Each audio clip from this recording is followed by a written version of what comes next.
Buenas tardes. Buenas tardes con todos los que nos escuchan en este nuevo programa de diálogos filosóficos. Nos encontramos en este momento con la participación de la filósofa Nancy Ochoa, que en sí es, pienso yo, un gran personaje dentro de lo que sería la historia de la docencia y del pensamiento filosófico acá en Ecuador. Estamos hablando de una persona que estuvo 30 años de docente en la Universidad Católica del Ecuador.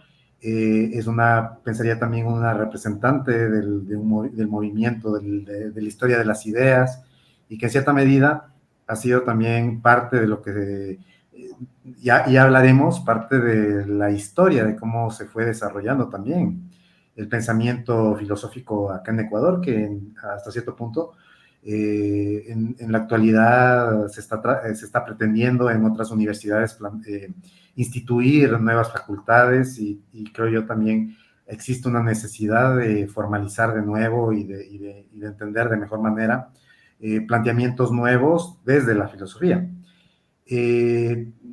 Más allá de eso, agradezco a todos los que son parte del grupo de pensamiento ecuatoriano, que son los que han querido y han organizado este tipo de conversatorios, este tipo de foros para poder divulgar la filosofía en el Ecuador, y también divulgar la filosofía, sobre todo al público ecuatoriano interesado en los temas del pensamiento.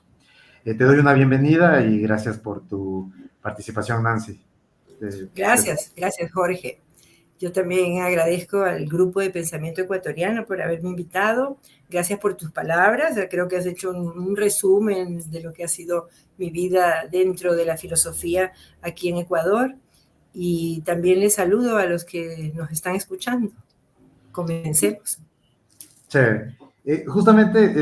No quise ampliarlo demasiado porque la primera pregunta va en torno a justamente un poco a saber algo, tal vez una primera pregunta personal, ¿no? En el sentido de que, ¿qué te llevó a ti a interesarte por temas como la filosofía, la historia, la política y la ideología?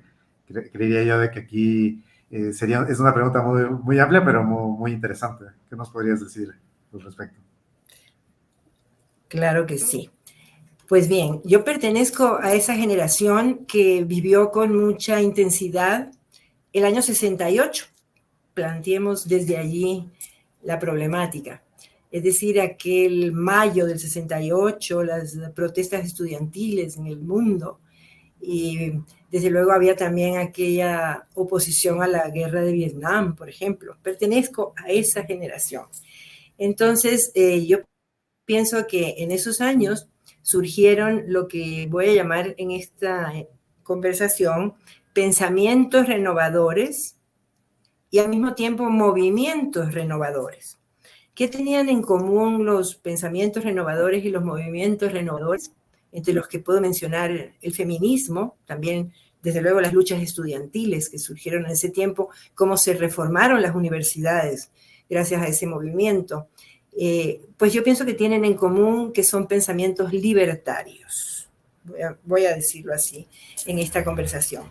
Pues bien, pasa que yo estuve estudiando en Lovaina primero y luego estuve estudiando en Inglaterra.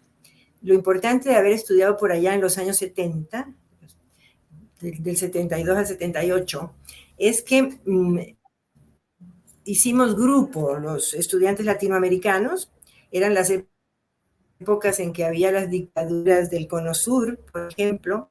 Entonces nos reuníamos y teníamos inquietudes por transformar nuestras sociedades latinoamericanas con esos ímpetus que da la juventud. Entonces queríamos transformarlas siempre pensando en la justicia social. Es decir, es la justicia social lo que nos movía a querer transformar esas sociedades desde nuestros estudios en Europa. Un tanto idealista el asunto, pero lo que nos importa para este diálogo es que, claro, leíamos lo que nos parecía que nos podía ayudar a esa transformación, y entonces nos reuníamos alrededor de los libros de Marx y Engels, ¿no? No es de extrañar, era la época, ¿cierto? Entonces, eso para decirte por qué, ¿verdad? Tengo una experiencia personal para el interés por la política, por la historia, por las ideologías, ¿verdad? Ese más o menos es el contexto de lo que ha sido mi vida. Ahora bien, dentro de esos diálogos y lecturas de Marx y Engels, yo me recuerdo que como filósofa, porque no todos eran filósofos en el grupo, había sociólogos, había economistas, etcétera, entre los latinoamericanos, chilenos y argentinos, bastantes que estaban sufriendo las dictaduras. Entonces yo traía a colación a Hegel, porque ellos no conocían mucho a Hegel, porque francamente me parece que hace falta Hegel, porque como en esta pregunta hablas de política, de historia, yo creo que debo indicar en este momento cómo sería mi lectura de la historia, un poco siguiendo a Hegel, y es este asunto que me parece fundamental porque es de metodología, y es que Hegel opinaba que la filosofía siempre llega tarde. Entonces yo les decía a mis compañeros de lecturas para transformar las sociedades latinoamericanas que la filosofía siempre llega tarde es algo que nos invita a darnos cuenta de que no podemos saber lo que va a pasar en el futuro. No podemos preverlo con seguridad. Eso venía a ser cierta crítica a lo que los jóvenes muy entusiastas querían plantear sobre el comunismo ¿verdad? Como el ideal hacia el cual debíamos tender. Esa era la consigna, ¿verdad? Y entonces resulta que yo decía, no, ¿verdad? ¿Qué podemos saber si realmente vamos a conseguirlo? ¿No es cierto? Entonces, porque desde luego en esos años, por lo mismo que lo que te decía que eran pensamientos renovadores y movimientos renovadores, pero ambos libertarios, teníamos la crítica, desde luego, al comunismo soviético, ¿verdad? Lo que se llamó el socialismo real. No correspondía a lo que nosotros deseábamos, ¿no es cierto? Nosotros deseábamos una sociedad de libertades y de justicia social. Entonces el comunismo lo teníamos rechazado, el comunismo entendido como socialismo real, pero el comunismo que lo plantea el manifiesto comunista, a mí no me satisfacía desde entonces y ahora tampoco. ¿Por qué? Porque yo pienso que yo puedo decir de Hegel esto de que la filosofía siempre llega tarde es una lectura de la historia por la cual lo que podemos es siempre analizar el presente, que es como un pasado acumulado. Yo pienso que en el presente, que es efímero, desde luego, pero lo importante es que el pasado está acumulado, es decir, tenemos mucha capacidad, los humanos, para entender nuestro pasado y intentar transformar lo que se pueda en el presente sin estar seguros de cuáles van a ser los resultados en el futuro. Pues bien, yo les decía a los compañeros de lecturas que lo que planteaba el manifiesto comunista con aquel esquema tan sencillo, ¿no es cierto?, ¿cómo es?, de esclavismo, feudalismo, capitalismo, socialismo y comunismo, ese esquema es tan sencillo, verdaderamente es como para que haya sido un panfleto motivador de las luchas obreras, ¿cierto? Pero no, me parece que no es tan profundo filosóficamente y que además algún daño hizo porque sí dogmatizó a mucha gente, ¿verdad? Solamente repitiendo este esquema tan simple, porque la historia no es así, pues, ¿no? ¿No es cierto? No, la historia es mucho más compleja que ese asunto. Entonces yo, para defenderle a Marx, porque de todas maneras a mí me gusta el análisis de Marx, siempre que se lo entienda en forma hegeliana de presente a pasado. Yo creo que Marx es muy bueno analizando el capitalismo y sus causas y su funcionamiento, pero no el esquema del manifiesto comunista hacia el futuro. Entonces, ¿qué hay en Marx que yo voy a rescatar aquí brevemente? En el prefacio a una crítica, a una contribución a la economía política, Marx dice, hay fuerzas históricas que están más allá de la voluntad de los individuos, ¿cierto? Eso es un planteamiento real. ¿Acaso nosotros, ¿verdad? Ese grupo que nos reuníamos y cualquier vanguardia, ¿no? Como la de la revolución bolchevique o la de la revolución cubana, pretenden ese grupo, que serán, así sean 1000 personajes importantes, pero no son 1000 ni siquiera, pretenden sustituir el capitalismo de un día para otro. Pero qué cosa más increíble, eso es imposible. Deben entender que el capitalismo tiene su dinámica, ¿verdad? Hay fuerzas históricas más allá de la voluntad de los individuos y que por lo tanto seguirá su curso, quién sabe hasta cuándo. No pretendamos sustituirlo. Entonces, todo eso son planteamientos importantes sobre la historia, ¿verdad? Y que se puede rescatar de Marx. Hay una incoherencia entre el Marx del análisis económico y el Marx que hacía sus planteamientos políticos en el manifiesto comunista. Porque voy a terminar, perdona que me alargue, porque lo que ocurre entonces en el mismo manifiesto comunista, donde hay aquel esquema simple de la historia hasta el futuro, como que se pudiera saber qué va a pasar en el futuro, es que plantea algo que es políticamente muy importante, y es la dictadura del proletariado.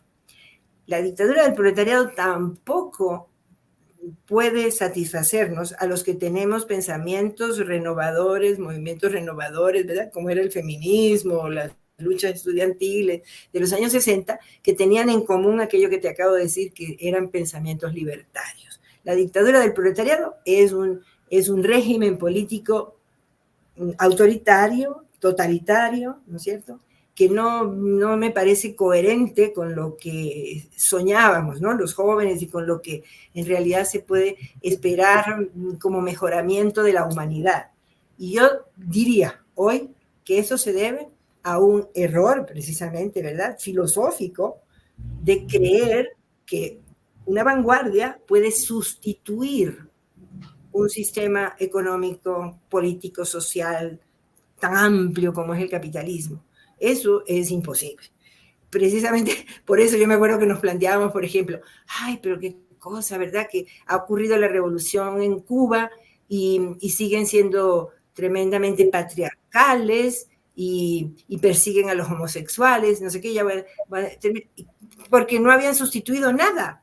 El presente es un pasado acumulado, como diría Hegel, ¿no es cierto? Y entonces, así es esa respuesta a la política, a la historia, a la ideología. Ya. No, me parece súper interesante porque, digamos que eso es lo que nos lleva acá a esta discusión. O sea, le hemos puesto de nombre a esta temática, esta entrevista, como repensar la política en el siglo XXI. Y justamente tú has puesto elementos que en ese tiempo, como lo que sería el mayo del 68, la guerra de Vietnam, la oposición a la guerra de Vietnam. Imagino también un tanto el reposicionamiento en torno a lo que sería después el neoliberalismo. Pero tú has comentado, y me parece aquí también bastante pertinente, has hablado acerca de los cambios, de lo que podríamos nosotros entender como las mutaciones también en términos de la sociedad. Pensaría yo de que en la actualidad existe, pensaría, ¿no? Tal vez no desde lo que sería el punto de vista filosófico, pero sí se suele hablar acerca de progresismo, se suele hablar también de lo que sería, digamos, la lucha a favor de un individuo nuevo en torno al mismo capitalismo, en torno a los mismos desarrollos acerca de lo que sería históricamente el mercado, tanta cosa. Entonces, estamos viendo de que en la actualidad estamos frente a unos nuevos momentos históricos, a nuevos eventos que en cierta manera nos obligan a repensar de nuevo concepciones que pensaría yo que, como tú lo has planteado, ¿no?, que Hegel sería, digamos, una muy buena puerta como para poder de nuevo repensar, ¿no? Y fíjate, fíjate una cosa, y de hecho aquí está la pregunta, ¿no? Pensaría yo de que, bueno, se ha hablado de cambios, se ha hablado de que vamos a futuro, ¿no? Se está percibiendo también un futuro por por el tema de las redes sociales y de la informática. ¿Tú crees que la categoría modernidad es aún una categoría que nos podría explicar cosas con respecto a lo que está sucediendo? ¿O crees que ya es algo que tal vez deberíamos dar vuelta a la página, no? Ya. Bueno, en vez de contestarte directamente, voy a darme un rodeo, verás. Yo pienso que en el tema de ideologías, el liberalismo, lo voy a llamar así, el liberalismo político sigue siendo una ideología que digamos que la debemos seguir defendiendo, voy a decir así. Es decir, ¿qué es lo que significa el liberalismo político? Significa libertad de pensamiento, libertad de expresión, libertad de cultos, agnosticismo, Estado laico, eh, división de poderes, independencia de la justicia. Todo eso es liberalismo político, ¿no es cierto? Alternancia republicana. Porque es que a veces yo me siento expresada si digo que nos interesa tanto la justicia social, nos interesa tanto la equidad, porque vemos tanta miseria y tanta injusticia en el mundo, que nos olvidamos que estos otros valores, que son de aquello que en aquellas épocas mías llamábamos democracia formal de manera muy despectiva, ¿sí? Resulta que nada que ver. Esa formalidad de la democracia es demasiado apreciable para pensar que la podemos dejar a un lado. Entonces, lo defiendo, ¿verdad? Entonces, a esa ideología, pero me parece que el neoliberalismo económico, que si es que recordamos incluso en América Latina, porque ya tú mencionaste que a mí me ha interesado la historia de las ideas en América Latina, aquella lucha del siglo XIX entre conservadores y liberales, yo pienso que el neoliberalismo, a pesar de que tenga ese nombre, que surgió en las últimas décadas del siglo XX, es más bien un conservadurismo. ¿Me entiendes?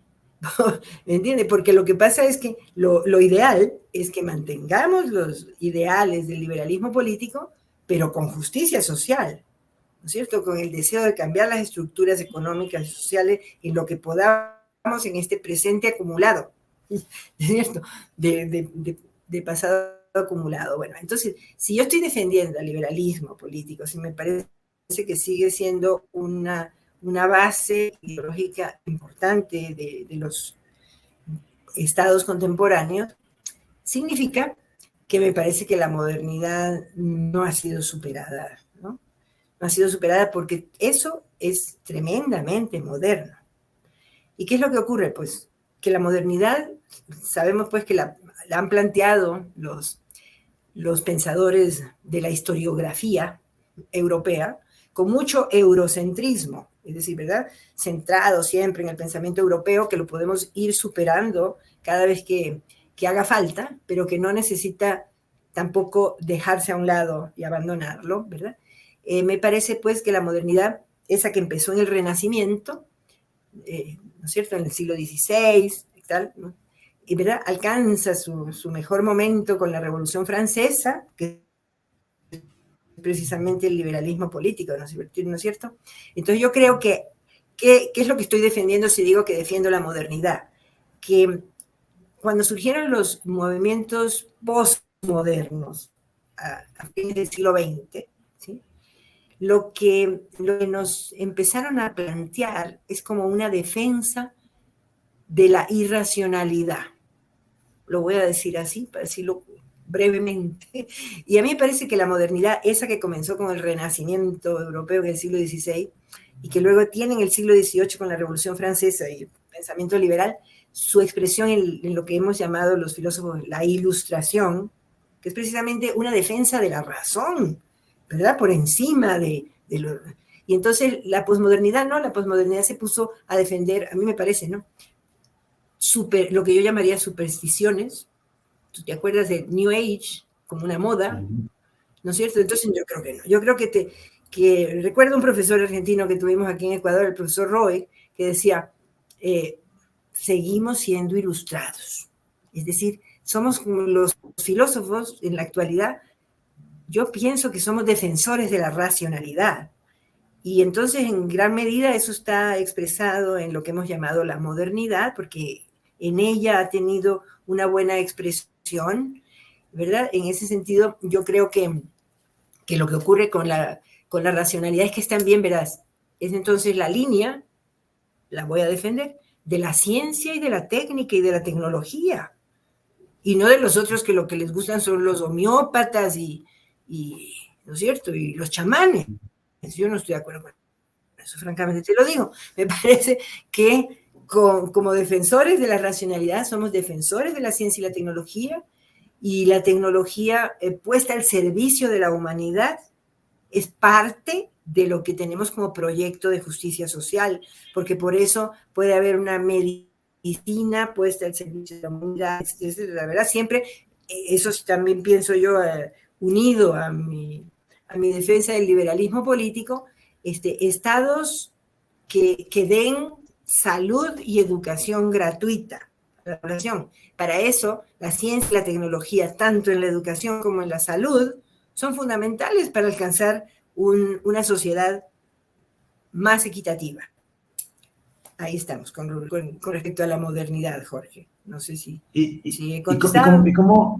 ¿Y cómo lo podemos, por ejemplo, trato de entender de que tú lo ves una concepción bastante amplia y general, pero ¿qué opinas con respecto a que a veces se habló, en algún momento se hablaba de que existe una modernidad latinoamericana frente a una modernidad europea? ¿Cómo ves esta, que sería como una especie de debates entre modernidades, ¿no? Digamos que habrá una modernidad europea más vinculada al protestantismo y acá, digamos, tenemos otro tipo de modernidad tal vez vinculada a los procesos propios de lo que sería la hispanidad, qué sé yo, ¿no? Pienso yo que en algún momento hubo se lo plantea de esa manera, ¿no? ¿Cómo lo ves tú? ¿Tú lo ves tal vez, presumo, lo ves solamente una sola modernidad o si ves que existen estos elementos distintivos regionales, que se pueda decir, ¿no? Modernidades regionales? ¿Cómo lo ves tú? O sea, yo tengo que reconocer que sí, tengo que reconocer que el pensamiento moderno es un pensamiento muy homogenizador de la humanidad, porque ese ha sido el proceso histórico, que lo deberíamos rechazar los conquistados, porque en efecto ese tal renacimiento europeo, que es el momento en que va a iniciarse esos pensamientos que van a permitir poco a poco mayores libertades para la humanidad, ¿no es cierto? Y tal vez procesos de mayor equidad, porque yo sí creo que hemos ido avanzando al respecto. Yo creo que la lucha de las mujeres es un buen ejemplo. Hay que ver, yo creo que los pasos han sido gigantescos los que hemos conseguido las mujeres, y a mí me parece que, por ejemplo, un movimiento como el feminista es un pensamiento moderno y es un movimiento moderno. Nos debemos a ese pensamiento, ¿verdad? Sí, pero en realidad, cuando comenzó aquel renacimiento en Europa, era el momento de la conquista, ¿verdad? Porque llegaron aquí los españoles en 1492 y empieza la conquista en el siglo XVI, al mismo tiempo que había el renacimiento italiano con la cultura y las artes, ¿no es cierto? Y el renacer de la cultura grecolatina, una maravilla. Es que seguimos siendo admiradores de ese proceso, pero nosotros somos los conquistados, los colonizados, y por lo tanto sí se nos ha negado posibilidades de... Yo creo que lo que se nos negó, pues en definitiva, fue humanidad incluso, ¿verdad? Porque cuando hubo aquella disputa de Valladolid entre Ginés de Sepúlveda y Bartolomé de las Casas, lo que defendía Ginés de Sepúlveda era que los indígenas no tienen alma, y decir que no tienen alma es que no son racionales, no son humanos, ¿verdad? Pero yo pienso que es también válido que Bartolomé de las Casas defendió la humanidad de los indios, y defender la humanidad de los indios es defender nuestra humanidad de mestizos contemporáneos, indudablemente. Entonces, claro, yo creo que tenemos que, y yo diría para hacer una síntesis, que podemos seguir defendiendo la modernidad sin eurocentrismo, dándonos cuenta de que verás, yo veo las cuestiones así, los pensamientos que se dieron en Europa, los procesos que se dieron en Europa que han servido a toda la humanidad, porque, por ejemplo, la Declaración de los Derechos del Hombre y del Ciudadano, y después salió una mujer, ¿no? Por si acaso, Olympe de Gouges, una francesa, hizo la Declaración de la Mujer y de la Ciudadana, ¿ya? Porque en efecto aquello era tremendamente patriarcal, no solamente eurocéntrico, sino también patriarcal. Ella puso las cosas más en su nivel.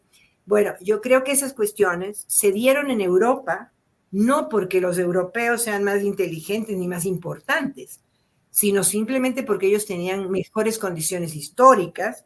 Eso hubiera podido surgir en cualquier lugar del mundo, en cualquier momento, ¿verdad? Siempre que tengamos las posibilidades económicas que tuvieron los europeos gracias a la conquista, y por lo tanto, como consecuencia, porque en eso también soy marxista, ¿verdad? La economía como la base de que pueda florecer la cultura y las demás expresiones de la vida humana, ¿ves? Entonces yo creo que sí, que se puede mantener esa admiración por lo moderno, por lo racional, por la ilustración, ¿sí? En la medida en que, eso también lo han dicho los filósofos latinoamericanos, en la medida en que allá también había una dialéctica, no es que todos eran igualmente como Ginés de Sepúlveda, sino que también habían como Bartolomé de las Casas. Es decir, en la misma Europa había pensamientos renovadores, pensamientos libertarios, pensamientos no necesariamente colonizadores. Entonces tenemos que distinguir, ¿verdad? No rechazar el eurocentrismo, darle la oportunidad a toda la humanidad a que se exprese con sus diversidades culturales, ¿ya? Y sin embargo mantener la racionalidad como algo propio de la humanidad. Entonces, pero, claro, estamos viendo también una época en donde están de nuevo, digamos, por factor, por ejemplo, en Europa renace este eurocentrismo justamente por el choque con los migrantes africanos y del Medio Oriente. Podría decirse eso, ¿no? De que tal vez este tipo de regionalismo sería como una especie de dialéctica frente a la propia ilustración, ¿no? Estamos, históricamente ha estado, digamos, estos planteamientos sobre lo que sería la razón, la visión racional, la tecnología, la idea del progreso, pero digamos que estamos en una época también un tanto conflictiva porque en donde nos obliga un poco a repensar y a replantearnos justamente esta misma idea, porque sí, de nuevo estamos, digamos, frente a posicionamientos que yo diría, no sé, tal vez esto también es muy, muy discutible, ¿no? Que vienen del romanticismo, ¿no? Los nacionalismos así muy pasionales, sí, ¿no? Sí, claro. Que chocan justamente con la ilustración, ¿no? Claro que sí. Sí, es verdad. Sí, entre ilustración y romanticismo, si es que vamos a hablar ideológicamente, nos vamos a inclinar más por la ilustración, ¿cierto? Porque es, como diría Kant, ¿no? Cosmopolita, ¿no? Digamos, y la paz, por ejemplo, que la paz perpetua que buscaba Kant, o sea, ese tipo de pensadores, ¿no es cierto? Como Kant o John Stuart Mill, yo creo, ¿no es cierto? Que son así de ese estilo, y en cambio, bueno, los románticos son de otra manera, pero recordando a Hegel, que no, me parece que ideológicamente él sí tenía un estado autoritario, ¿verdad? ¿No? En eso no estaríamos coincidiendo. Lo que me parece muy valioso en Hegel es su lucidez para entender la forma en que marcha la historia, ¿no? Entonces, sin filosofías de la historia y sin utopías, ¿no? Porque eso es lo bueno de la filosofía, siempre llega tarde, ¿no? Porque las utopías yo creo que no valen la pena. A la humanidad hay que darle respuestas en este presente efímero. Por ejemplo, ¿verdad? Los gobiernos deben dar respuestas ahora. No estarle ofreciendo a la humanidad asuntos para después de 50 años y después no lo cumplen, ¿verdad? Como pasó con el comunismo soviético, que fue un verdadero fracaso. Entonces a mí me parece que hay que darle respuestas en el presente, pero lo bueno de Hegel, yo diría lo siguiente, es que claro, sabemos que la historia cambia, Jorge, ¿no es cierto? Entonces, como la historia cambia y no sabemos qué va a pasar en el futuro de manera clara, solamente podemos sospechar ciertas dinámicas, ciertos desarrollos. Ocurre que en el presente es todo esto que tú acabas de mencionar, con la inmigración, los choques de culturas, es que siempre encontramos en el presente algo turbio. Yo creo que por eso a Hegel le parecía, verán, señores, somos más hábiles para entender el pasado. El presente no lo entendemos muy bien, ¿cierto? Porque es turbio. ¿Por qué es turbio? Como las aguas, ¿no? Cuando se mueven así de manera turbia, porque ellas tienen un germen de futuro que los pobres humanos, con nuestra limitación mental que tenemos, no alcanzamos a descifrar claramente, ¿cierto? Entonces yo creo que eso turbio va a ser siempre una tensión que hay entre aquellos valores de la racionalidad y de una humanidad universalmente más libre y más igualitaria. Eso buscamos, ¿no? Eso buscamos y yo creo que lo buscamos desde la Ilustración, ¿cierto? Entonces, lo buscamos, pero hay las tensiones, porque esas tensiones, imagínate, si no la historia sería estática, tendríamos un presente estático y no lo vemos estático, lo vemos tremendamente turbulento,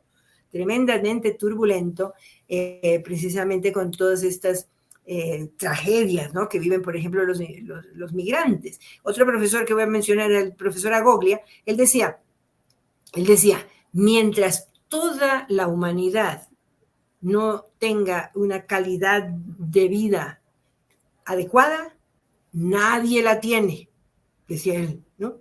Y entonces, en ese tiempo que le veíamos como muy bien a la Unión Europea, que se llamaba en ese tiempo, no nos calzaba tanto, porque veíamos que aquí estábamos con unas sociedades con mucha pobreza, con mucha desigualdad, con muchos problemas políticos, con una inestabilidad institucional espantosa como seguimos teniendo, y que veíamos a Europa como un referente, y actualmente no es así. A mí me parece que el mundo en general se ha hecho más parecido en cuanto a las cuestiones que no nos satisfacen, ¿verdad? Como es la injusticia, la violencia, ¿no es cierto? Ese asunto se está viviendo también en Europa, pero ya te digo, es una tensión en la que siempre tenemos que, me parece a mí, defender muy claramente lo que es racionalidad, libertades, como dije en esos valores del liberalismo político, y justicia social, salud y educación gratuita para la mayoría de la gente. Eso todo el tiempo tenemos que defenderlo dentro de las turbulencias del mundo actual. Porque, a ver, voy a hablar un momentito de las culturas, porque también me parece que estos desarrollos por el lado de los derechos humanos, ¿sí?, francamente los considero universales. Y por lo tanto, la situación de las mujeres en las sociedades islámicas simplemente no la acepto. No porque sean islámicos, ay, voy a decir es que ellos son islámicos, ellos tienen... No, un momentito, no lo acepto.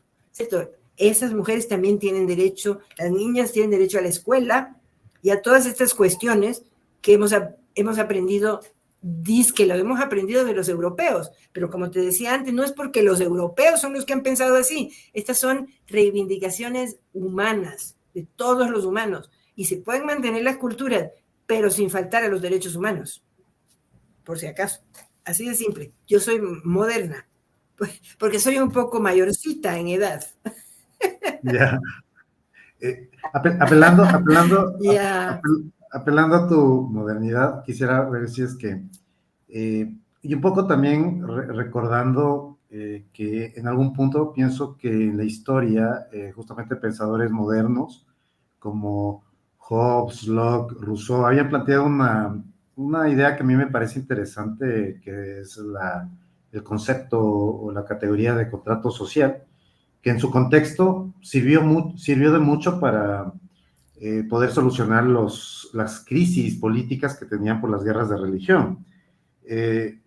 Pensaría yo de que estamos en este momento viviendo unas crisis que aparentemente son nuevas, pero creería yo que están afectando justamente la organización de la sociedad civil. Pero me nace la pregunta en el sentido de que, ¿qué está pasando? O sea, ¿se está diluyendo, se está rompiendo justamente esto? Porque hasta cierto punto, digamos que la gente, incluso los políticos, recuperaban o renovaban el discurso en torno al contrato social, pero en cambio hoy estamos viendo tal vez unos políticos que vienen con unas ideas un tanto más, que hay que atacar, que hay que apelar no al contrato social, sino a la voluntad dura, potente. ¿Cómo lo ves tú? ¿Ves que se está diluyendo la idea del contrato social o realmente no ha, o simple y llanamente no se lo ha concebido, no se lo ha entendido? Entonces, claro. Bueno. Yo veo ahí una problemática interesante filosófica. Sí, cómo no. Claro que sí. Muy bien. Sí, yo creo que el contrato social es una teoría sobre el origen del Estado, ¿no es cierto? Pero más importante que como teoría del origen del Estado es que se realice en los contextos políticos, como lo ha ocurrido en la época moderna y contemporánea. ¿Por qué? Porque yo pienso que el contrato social lo podríamos entender como la forma de realizar uno de los valores también más importantes del liberalismo político que antes no mencioné, pues es fundamental, el pluralismo ideológico. Entonces, el contrato social expresa que hay un sistema político en el que hay diversidad ideológica y por lo tanto tiene que haber acuerdos, ¿verdad? ¿No es cierto? Tiene que haber acuerdos, tiene que llegarse a consensos para buscando, como se diría, el bien común, ¿no es cierto? Entonces, solamente dentro de un pensamiento, como hemos dicho, moderno, ilustrado, racional, se puede entender así la política del diálogo entre los diferentes, del respeto al adversario, ¿no? Porque claro, en la actualidad vemos semejantes barbaridades, sobre todo pues en nuestros contextos latinoamericanos, que casi que lo que estoy hablando parece demasiado ideal, ¿cierto? Pero no, yo creo que como en todo, hay turbulencias, pero hay que defender aquello que nos caracteriza a los humanos, como es la racionalidad. Y para eso, entender el contrato social, ¿verdad? Como, digamos, es como, ¿qué te puedo decir? Como un horizonte que es el horizonte, ¿verdad? Que permite que los sistemas políticos tengan pluralismo ideológico interno y por lo tanto que todo se consiga mediante el diálogo, el debate de ideas diversas, pero debate ¿verdad? Y no como ocurre ahora tanto verdaderamente, ¿no? Pero bueno, yo los veo como esas tensiones normales, porque tampoco podemos considerar que vamos a tener una sociedad estática en la que todo va a ser pacífico y adecuado, sino que siempre tenemos que convivir con aquellos que van en contra del diálogo, en contra del consenso, que en lugar de pensar en un debate transparente con el contrario, lo que hacen es, ahora que además existen estas famosas redes sociales que son verdaderamente espantosas, es más bien la forma de atacar al contrario sin debatir, sino atacarlo de manera poco ética, ¿verdad? Llegando a todo. Yo pienso que el contrato social, muy bien, si es una teoría del origen del Estado, pero que se puede dar en múltiples ocasiones en el transcurso de la historia. Yo realmente pienso que en el momento que aquí en el Ecuador se planteó un proyecto de constitución en el 2008, para referirme no con afán político concreto, sino pensando en el país, en su constitución, de manera amplia, ese momento es el momento de un nuevo contrato social del Ecuador, ¿no es cierto?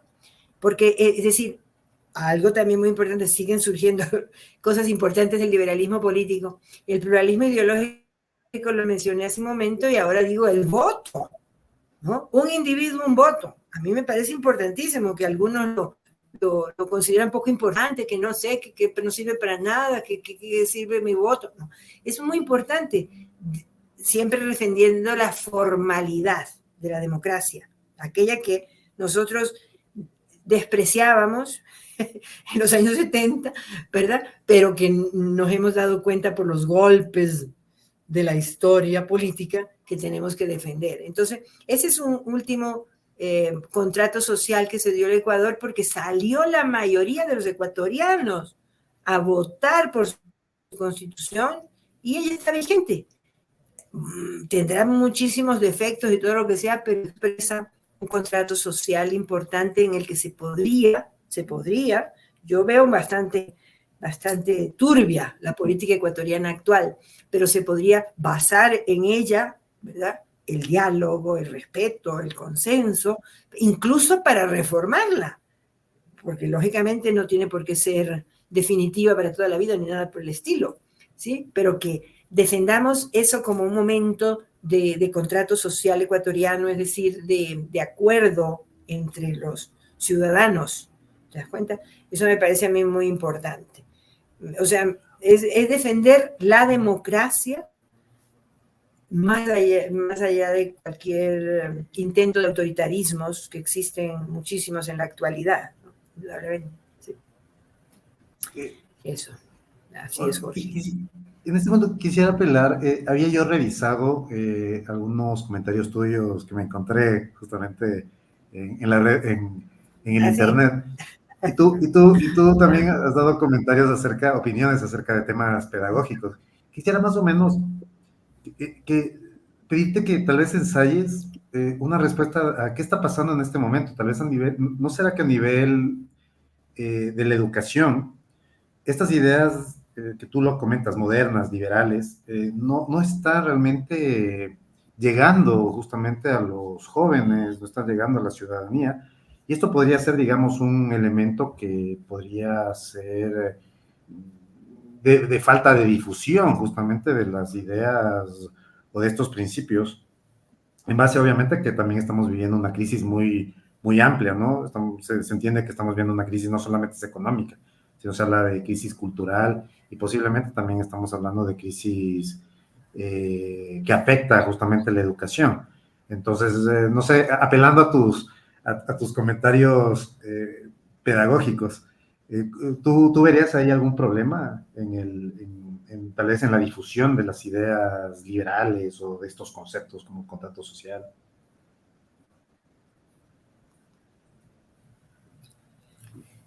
Bueno, fíjate que viniendo más bien de esos movimientos que yo podría considerar de izquierda, ¿verdad? Lógicamente, me considero una persona, comillas, de izquierda. Con esta defensa que hago de los valores del liberalismo político, a mí me parece que, a ver si nos centramos pues en América Latina y en Ecuador, a mí me parece que en la educación ha habido una excesiva importancia, ¿verdad?, a una izquierda malentendida.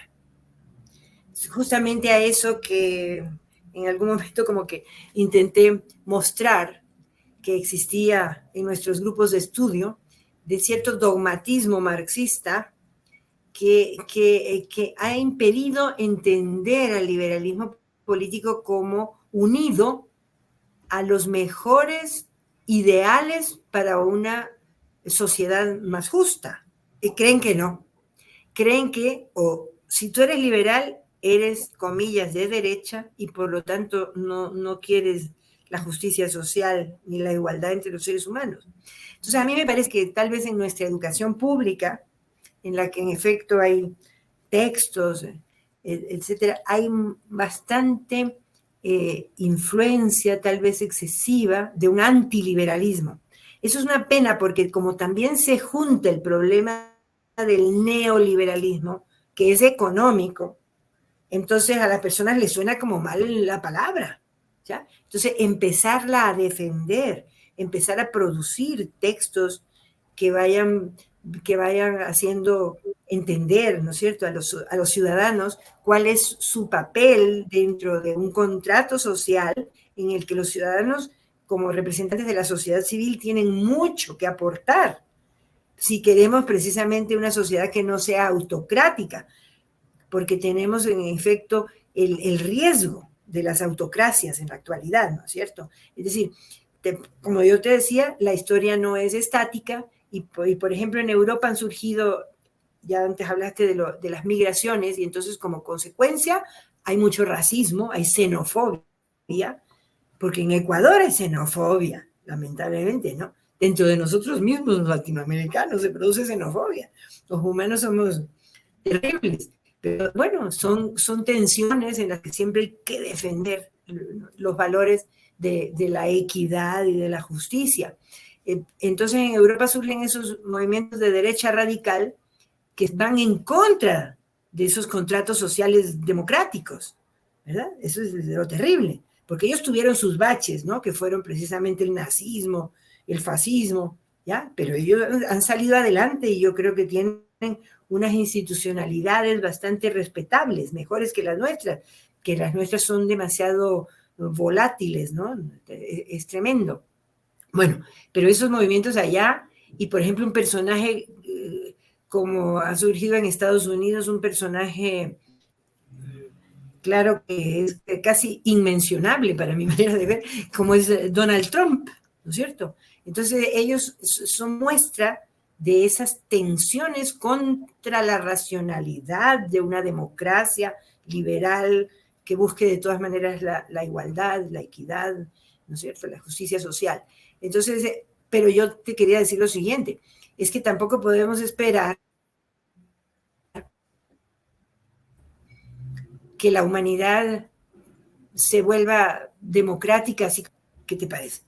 Porque a mí me parece que estos valores liberales, que en efecto empiezan, pero muy poquito con la Revolución Francesa, ¿verdad? Sino que vienen mucho más tarde, se van evolucionando mucho más tarde. Yo creo que no tenemos 100 años de esta democracia como la conocemos últimamente, en que verdaderamente haya alternancia republicana y todo eso. Entonces, yo creo que miles de años la humanidad fue autocrática, ¿verdad? La humanidad lo que tenía eran las monarquías absolutas, y hubo monarquías absolutas en Europa que nos caen mal porque fueron los conquistadores, pero hubo monarquías absolutas en China y en Japón y en la India, y los incas eran... no podemos esperar que de la noche a la mañana consigamos toda esa maravilla, pero yo sí creo más en una historia evolutiva, en vez de aquellas revoluciones que pretenden hacerlas un pequeño grupo, una vanguardia. Eso es normal que fracase. Es normal que fracase.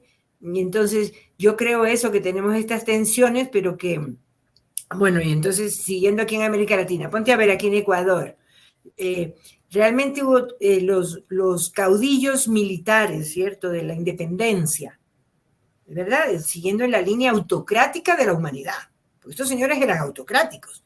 Y entonces, después tenemos en efecto Flores, ¿verdad?, era un caudillo militar, ¿no? Y terrible, ¿no es cierto? Todos lo conocemos como que de manera injusta, ¿cierto? Y entonces siguen por ahí y como que nos cae bien Eloy Alfaro, porque en efecto, del lado de la justicia social, Eloy Alfaro logró mucho en Ecuador, pero era liberal, afortunadamente. Sin embargo, era un caudillo militar.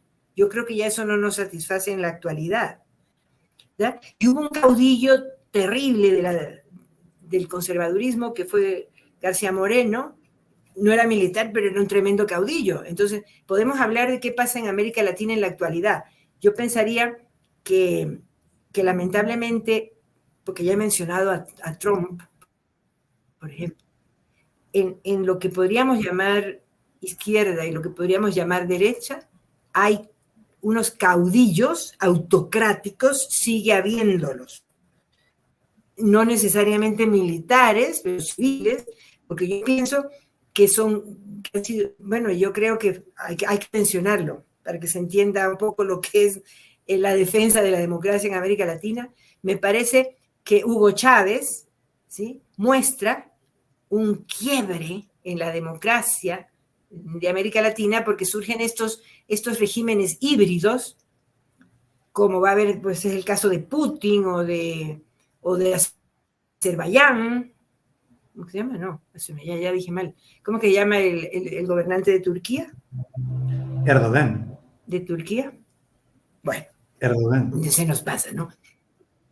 Yeah. Erdogan, ¿no? Ya. Entonces, Erdogan. Entonces, ¿qué iba a decir yo? Eso es de Turquía, ¿no? Para hablar de estos regímenes híbridos, porque yo creo que en América Latina los entendemos más. De que se supone que son democracias porque hay elecciones, ¿verdad? Pero son regímenes autoritarios. Y entonces es el caso de Hugo Chávez, yo creo que es muy emblemático, porque Hugo Chávez inició un periodo pues de caudillismos que no son adecuados, los tenemos que superar. Ese es el caso de Evo Morales, de Rafael Correa. Hay una caudilla, por cierto, que es Cristina de Kirchner, pero es caudilla. Y eso es en el lado de lo que podríamos llamar, entre comillas, izquierda. Pero es que yo diría que Javier Milei es un caudillo, ¿ves?, de la derecha. Y resulta que hay Bukele, imagínate tú, Bukele es un autócrata. Y más bien es de la derecha, pensaría yo. Y entonces nos podríamos, ya que menciono a Bukele, nos podríamos preguntar aquí tú y yo sobre Daniel Noboa. ¿Es Daniel Noboa un Bukele 2? Hay gente que lo está diciendo, ¿no? Entonces, él tiene la oportunidad de reelegirse. ¿Va a querer reelegirse inconstitucionalmente una tercera vez? Porque así lo acaba de hacer Bukele allá en El Salvador. Esto ha ocurrido en Venezuela desde Hugo Chávez, es decir, unas reelecciones indefinidas que lo que hacen es fundamentar, justificar un autoritarismo, ¿no? Unas autocracias contemporáneas, con estos regímenes híbridos, ¿no?, que son autocráticos y al mismo tiempo electorales. Sí. Eso por ahí, porque, no sé, tu pregunta era más bien sobre lo pero... ¿Sí? Quisiera, antes de profundizar un poco el tema de qué está haciendo estos regímenes, que en cierta medida también son, hasta cierto punto, se están popularizando, ¿no? Estamos viendo de que en sus países los regímenes autoritarios, algunos tienen un nivel de apoyo amplio de la sociedad, pero hay un elemento que quisiera que no nos saltemos y que hasta cierto punto lo hemos topado tal vez de manera un poco indirecta, es el hecho de qué está pasando con la idea del Estado-Nación. Estamos hablando de que estamos viendo que hay regímenes políticos híbridos, estamos hablando de que hay autoritarismos directos, estamos hablando que hay una serie de crisis que en cierta medida han afectado a la sociedad civil, no solamente de Latinoamérica, sino también del mundo. E incluso, por ejemplo, yo había revisado una entrevista que le hacen a un autor un poco sui generis, como sería Zizek, que comentaba, ¿no? Dice, ¿qué está pasando qué está pasando en China, ¿no? Entonces él dice, bueno, esto es un capitalismo con valores asiáticos, ¿no? Entonces, se comenta de que estamos viendo de que existe una serie de metamorfosis, podría decirse, del Estado-Nación. ¿Qué está pasando con esta institución? En algún punto, fíjate que aquí un poco también entrelazamos con esta idea que tal vez lo proponían en algún punto los marxistas, ¿no? De que en algún momento esto iba a ser algo que iba a desaparecer, no se iba a extinguir. ¿Pero qué está pasando? Estamos viendo una metamorfosis o simplemente ya no... O simplemente ya no nos está dando los resultados que en algún punto se creía, ¿no?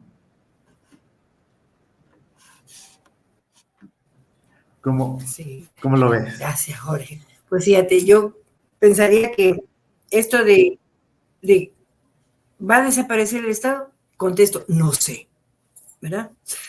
Siguiendo aquello de que más hábiles somos para entender el pasado que el futuro, no sé, pero sí se ven tensiones fuertes, ¿no? En la actualidad. El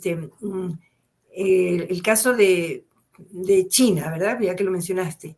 A mí me parece que China tiene un sistema político comunista, ¿verdad? A mí me parece que desde el punto de vista del sistema político es el mismo de la Unión Soviética, por eso tiene una gerontocracia y bastante patriarcalismo, etcétera. ¿Ya? Entonces, no me parece ninguna cosa admirable desde el punto de vista político, y desde el punto económico, desde el punto de vista económico es un capitalismo bastante salvaje. Entonces creo que reúne lo peor de los estados contemporáneos, la China, ¿cierto? Entonces es un estado autocrático también. Entonces, tú me decías que qué pasa con el Estado-Nación, pero fíjate, China es un tremendo estado, muy bien, digamos, muy sólido. Y los estados europeos son estados muy sólidos. Y Estados Unidos es un estado muy sólido. Entonces, en este afán de entender el presente turbio, que no es fácil de entender, ¿no? Yo creo que debemos llegar a la conclusión que el Estado-Nación sigue predominando, desde luego con sus tensiones que muestran que tiene que haber un cambio, ¿sí? Pero entonces yo dijera que cuáles son sus tensiones. Por un lado, yo veo muy, muy grave en realidad la fuerza económica tan enorme que tienen las corporaciones, ¿no? Los trusts y todo eso, ¿verdad? Porque a veces, pues, económicamente son más poderosos que los estados. Hay que pensar en lo que son las corporaciones en el campo de la guerra, ciertamente, ¿no? Qué horror. Justamente la producción de armas y de equipos bélicos en general son fuertes, muy fuertes. Pero bueno, del lado que nos gusta más, no es la guerra, sino la paz, son muy fuertes también las compañías de informática y son verdaderamente, me parece que ponen en tensión económica a los estados porque son más fuertes que ellos. Imagínate en el campo energético, del petróleo y de la producción de energía, o las farmacéuticas, y todo el tema de las vacunas, por ejemplo, cuánto pusieron en jaque a los pobres estados. Pareciera que los estados están más débiles que estas grandes corporaciones económicas que como que mandan en el mundo. Bueno, yo pienso que esa es una tensión que no sé en qué parará, porque en efecto no podemos estar seguros. Yo sigo pensando que los estados son fuertes desde un punto de vista institucional, social, político, con ese gran reto económico que se ve por allí, pero que uno podría pensar es propio del capitalismo, es propio de la competencia, es propio del individualismo, no sé, ¿no? Nivel, ¿no? De cosas. Pero otra tensión que yo le veo al Estado-nación contemporáneo es algo que no es nuevo, pero que se ve muy claro en la actualidad, que son las naciones, ¿verdad?, que están dentro de los estados, porque también en Europa, fíjate tú en España, pero yo me pongo siempre del lado más bien de lo moderno, del sistema democrático, y me parece que la transición española, que se produjo después de la dictadura de Francisco Franco, es muy enriquecedora para estudiarla, ¿no? Para la humanidad. Porque ellos con esto de las naciones de adentro, porque siempre hay una nación hegemónica, ¿no es cierto? Y en España la nación hegemónica supongo que es la que está expresada con el castellano, y entonces, porque el idioma yo creo que es un elemento fundamental de la nación, ¿verdad? Es el elemento fundamental de la nación, el idioma. Entonces ellos produjeron aquello de las autonomías, de las comunidades autónomas en España, para que eso permitió continuar adelante de forma pacífica, después de que habían tenido semejante guerra civil tan espantosa, más bien entre republicanos y monárquicos, y ellos siguen la monarquía, ¿verdad? Con el sistema propiamente europeo que es la de la democracia parlamentaria con rey, ¿no? Que existen en varios países europeos. Pero entonces, en efecto, allá hay algunos que no se conforman con las autonomías nacionales y buscan la independencia, como es el caso de Cataluña, ¿no es cierto? De que tienen una tensión fuerte, el Estado español, a veces si se va a desmembrar Cataluña o no se va a desmembrar. Y hay un caso importante que me acaba de venir a la cabeza, lo que pasó con Yugoslavia, ¿no es cierto? Lo que pasó con Yugoslavia, pero ellos tuvieron como 10 años de guerras horribles, entre serbios y croatas, y además ese racismo y esa xenofobia con los bosnios porque son musulmanes, ¿ven? Qué barbaridad. Entonces, era una cosa horrible que nos hacía doler el alma como nos duele ahora Gaza, o como nos duele Siria, porque sigue siendo doloroso, ¿verdad?, para la humanidad. Bueno, ellos, fíjate tú, que lo resolvieron con pequeños estados, pero son estados. Y en efecto, creo que les ha ido más o menos bien después de superar aquella guerra de los 90. Ahora existe Serbia, Croacia, Bosnia-Herzegovina, creo que existe, creo que también hay Montenegro. Entonces, eso demuestra que el Estado sigue teniendo mucha fuerza en la actualidad. Y desde el lado de los ideales modernos, me parece que, hablando de los estados, me parece que las Naciones Unidas, que hay que ver que tiene muy poco tiempo, ¿cierto?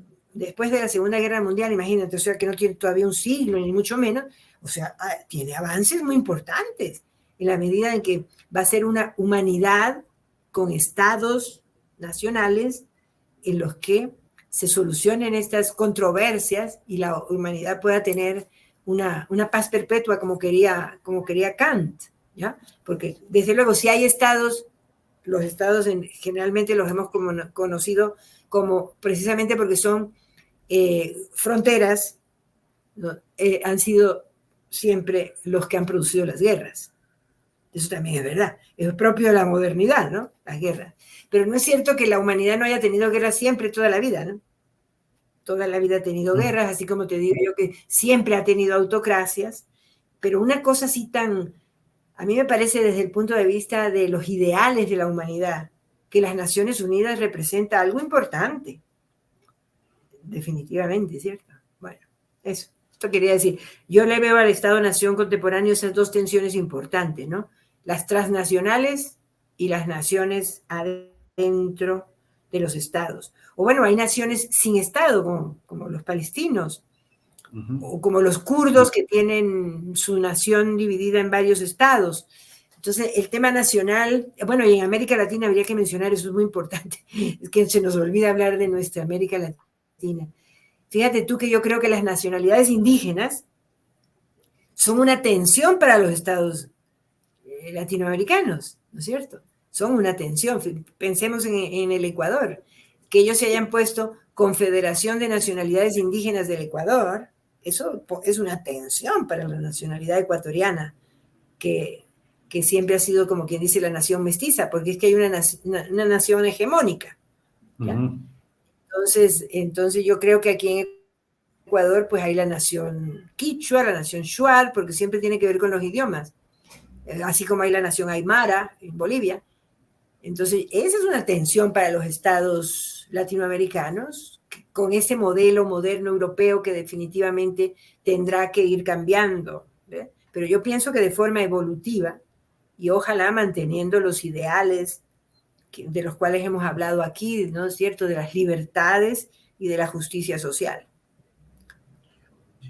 Gracias, Nancy, por estas aclaraciones con respecto al Estado. Pero, y como para terminar, yo creo que, y es clave, yo creo que hay un elemento también, otro elemento del Estado que considero que es fundamental y que por lo general, digamos, se lo tiene como como algo que es normal, pero pienso que también se lo puede pensar, que es un poco el rol del ciudadano y el individuo, ¿no?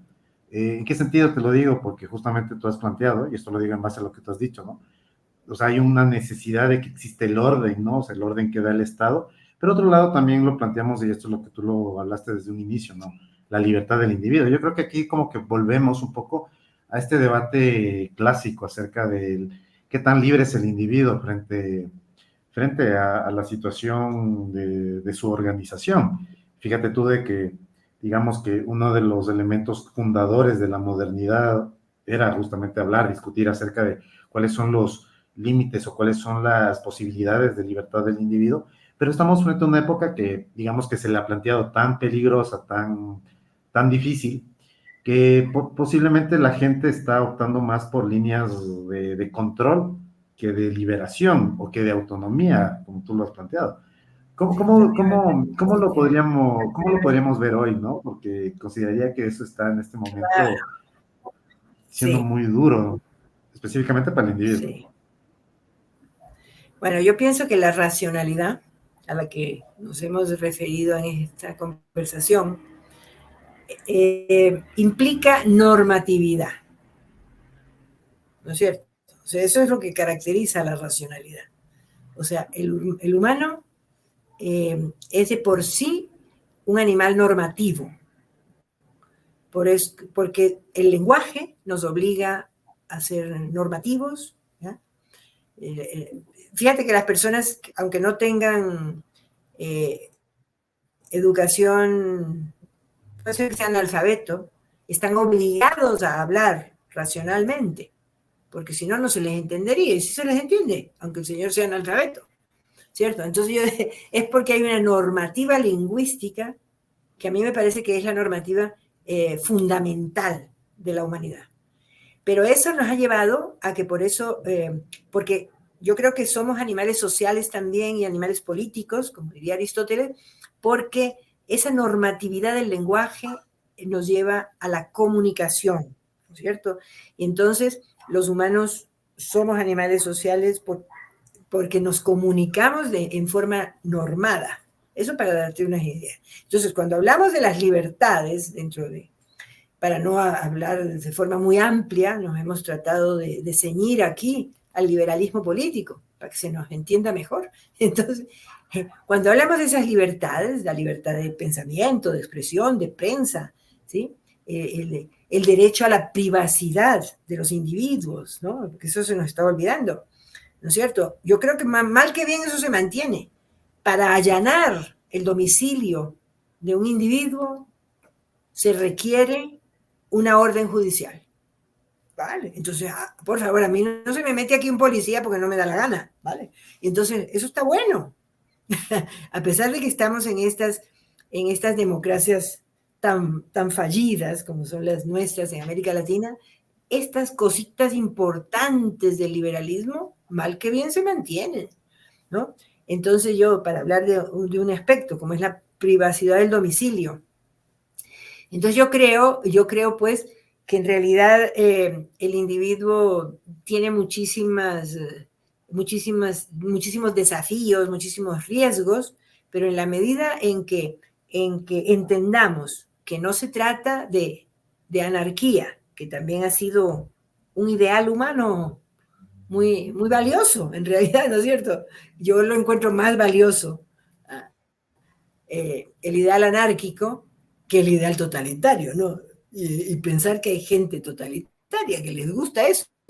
Pero yo pienso que, es verdad que la anarquía, por más que sea, es valiosa, porque era el afán de no tener Estado, aquello con lo que Marx, por cierto, no estuvo de acuerdo, porque los anarquistas lo que querían era de una manera voluntaria, de un día para otro, ¿verdad? Que, que el Estado deje de existir ahí en ese momento, ¿no? Entonces él no, la desaparición era una cuestión evolutiva, según Marx, ¿no? Evolutiva, porque en efecto yo creo que hay que hacer hincapié en lo evolutivo más que en lo revolucionario, ¿no es cierto? Como se decía antes, porque lo revolucionario lleva a los totalitarismos, ¿verdad? Porque es un pequeño grupo que pretende digamos, ordenar a todos los demás.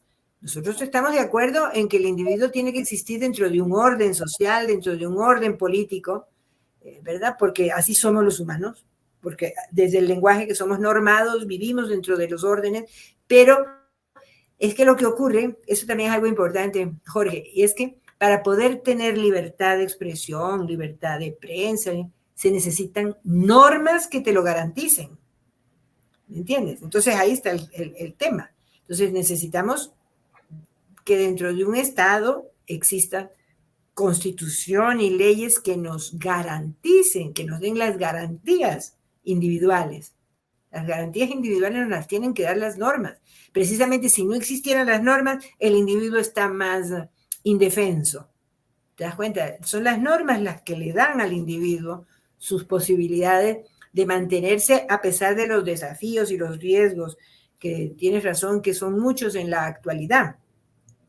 Pero en la medida en que defendamos la formalidad democrática y los valores del liberalismo político, ¿verdad? El individuo va a poderse defender de todos estos tremendos riesgos que hay en la actualidad, porque los ha habido siempre, y tú sabes, siempre veamos las cuestiones a largo plazo en la historia. Como te decía antes, esta democracia no tiene 100 años en la humanidad, así como la estamos viendo, ¿no es cierto? Y además con unos baches tremendos, como son todas las dictaduras, esas dictaduras del Cono Sur, unos baches espantosos, como fue el franquismo de España, también un bache grandotote. Entonces, menos de 100 años y además con unos baches larguísimos. Entonces, no podemos esperar, ¿no?, que de la noche a la mañana consigamos una sociedad con individuos libres, que por cierto la linda frase de Marx, ¿no? Decía, ¿qué es el comunismo? Bueno, para él era una sociedad de individuos libres. Imagínate, ¿no? Resultó todo lo contrario, ¿no? En el socialismo real, el comunismo soviético y hoy en día el chino, el cubano, todo eso son en realidad autoritarismos. Y los regímenes híbridos de los cuales hemos hablado también son regímenes híbridos. Yo creo que hay que defender la democracia liberal. Sí. Y justamente qué paradójico que también existen algunas ideas que, o yo podría decir incluso como propaganda, que dice que el individuo más bien no debería tener límites, ¿no? Pero tú estás, me parece un poco, a veces suena como paradójico, ¿no? Que la libertad del individuo, implica justamente que tenga normas y tenga... Normas que se las garanticen, ¿no? Porque es que el humano no puede vivir de otra manera. Esa es la verdad. El humano no puede vivir de otra manera. Así que eso de la desaparición del Estado, yo creo, más bien pensaría que lo que habrá será evoluciones increíbles de las cuales no podemos imaginar ahora, ¿sí? Pero siempre habrá la normatividad que es la que caracteriza a la vida humana. Jorge, esa es la realidad. Muy bien. Muchas gracias, Nancy, por haber participado aquí en Diálogos Filosóficos. No sé, tal vez tengas algunas palabras finales para cerrar. Gracias a ustedes. Realmente me parece muy lindo que existan estos espacios en los cuales podamos dialogar. Precisamente es algo tan humano, tan necesario, tan importante para la filosofía y también para la política, porque yo creo que todos los ciudadanos somos políticos, tenemos que serlo, debemos tener un compromiso político. Los filósofos más todavía, si representamos a la racionalidad en la humanidad contemporánea, esa racionalidad que a veces la vemos tan en peligro. Entonces, defendámoslas nosotros, los filósofos, con estos espacios, Jorge. Así que muchas gracias. Yo estoy muy contenta de haber participado con ustedes. No, gracias a ti. Y bueno, aquí con nosotros está Nancy Ochoa, docente universitaria, filósofa, representante, defensora de la modernidad. Estamos, digamos, acá también nosotros orgullosos de también tener presente también a una persona que se ha destacado, porque fíjate tú que yo en la universidad, yo soy aquí estoy acá en la ciudad de Ibarra, siempre busco que también las chicas tengan referentes de pensadoras, y he tratado también de ubicar justamente a las pensadoras como para que también las chicas tengan justamente ese respaldo en torno a la idea del Ajá. pensamiento. Entonces, creo que tú eres una Muy representante. bueno, Jorge. Eso me parece un buen aspecto del asunto. Un buen Sí, aspecto, sí. un Entonces, buen me parece, aspecto del asunto, porque las mujeres históricamente hemos tenido menos tiempo de, de estar en la academia, ¿no es cierto? sí, sí, entonces me parece que tú eres Se nos negó una, mucho tiempo la academia. entonces me parece que tú eres justamente una representante valiosa en estos momentos, que también las chicas están con estas intenciones de querer pensar las cosas, de querer justamente eh, indagar temas que por lo general no, por la tradición se lo ha ubicado justamente para otros oficios que no han sido justamente la docencia, sino yo pensaría también para el libre pensar, ¿no? Claro, tienes razón. Entonces, gracias por tu participación. Un Somos saludo libre justamente por, pensadoras. sí, y bueno, y bueno, un saludo a todos quienes forman Libre parte, pensadoras, que siempre era masculina.